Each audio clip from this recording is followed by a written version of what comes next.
Hello everyone, welcome back to simply magical. ఈరోజు మన కిచెన్లో చాలా టేస్టీ, హెల్దీ, క్విక్గా చేసుకునే బీరకాయ పాలకూర చేసి చూపిస్తున్నాను.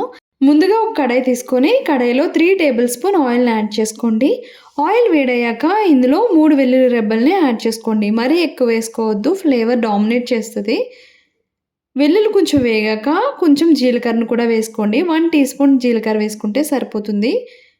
జీలకర్ర చిటపటలాడి కరెక్ట్గా ఫ్రై అయ్యేంత వరకు ఫ్రై చేసుకోవాలి.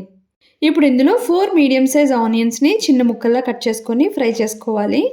ఇందులో 1 టేబుల్ స్పూన్ సాల్ట్ని కూడా యాడ్ చేసుకోండి. మీ రుచికి తగినంత యాడ్ చేసుకోవచ్చు. సాల్ట్ వేయడం వల్ల ముక్కలు త్వరగా మగ్గిపోతాయి, ఎక్కువ టైం తీసుకోదు. మెత్తగా మగ్గేంత వరకు ఫ్రై చేసుకోవాలి, లేకపోతే ఆనియన్ స్మెల్ వస్తుంది.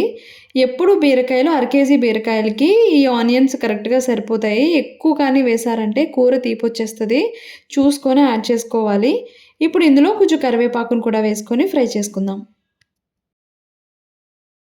బీరకాయ కర్రీ ఎప్పుడు చేసుకున్నా సరే లేతగా ఉన్న బీరకాయలు తెచ్చుకున్నారంటే చాలా టేస్టీగా ఉంటుంది కర్రీ.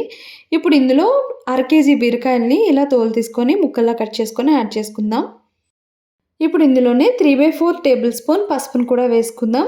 అలానే 1 టీ స్పూన్ కారాన్ని కూడా వేసుకుందాం. కారం, పచ్చిమిర్చి కారం ఎక్కువ వేసుకుంటేనే బాగుంటుంది ఇలా చిల్లీ పౌడర్ కంటే.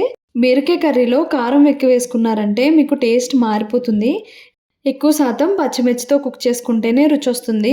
టేస్ట్ కోసం నేను ఈ కారమైన యాడ్ చేశాను. ఇప్పుడు మూత పెట్టుకొని కుక్ చేసుకుంటే మగ్గిపోతాయి, దగ్గర ఉండక్కర్లేదు. చాలా త్వరగా అయిపోతుంది ఈ కర్రీ, పెద్ద ప్రాసెస్ కూడా కాదు, చాలా ఈజీగా చేసుకోవచ్చు.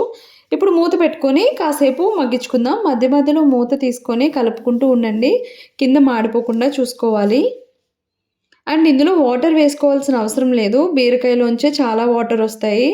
లేత బీరకాయలు అయితే మనకి ఇంకా ఎక్కువ వాటర్ రిలీజ్ అవుతుంది. బీరకాయ కర్రీ ఎప్పుడు చేసుకున్నా సరే వాటర్ అసలు వేయద్దు, టేస్ట్ అస్సలు బాగోదు. చాలా టైం తీసుకుంది వాటర్ అంతా ఎవాపరేట్ అవ్వడానికి. బీరకాయ నుండి నీరంతా ఎవాపరేట్ అయిపోయాక ఇందులో 1 టీ కప్ పాలను యాడ్ చేసుకోండి. చిక్కటి పాలు వేసుకుంటేనే రుచిగా ఉంటుంది.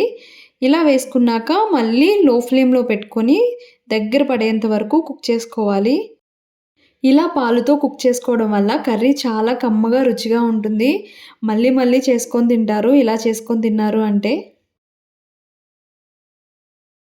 మూత పెట్టుకొని ఇది కూడా మధ్య మధ్యలో దగ్గర పడేంత వరకు ఉడికించుకోవాలి. పాలన్నీ దగ్గరికి అయ్యేంత వరకు లో ఫ్లేమ్లోనే కుక్ చేసుకోవాలి.